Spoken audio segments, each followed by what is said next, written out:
Hello everyone. What you see now is a headlight inspection workstation composed of JAKA collaborative robots with JAKALens 2D cameras.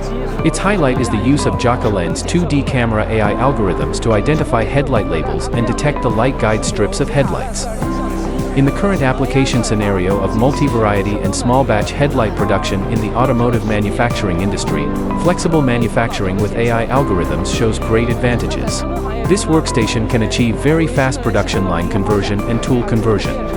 Moreover, through JAKA's intelligent vision system, it can also achieve very efficient screw locking operations, achieving a very high operating rate.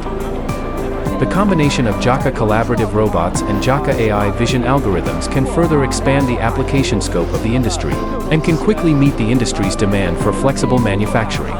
And we look forward to collaborating with you.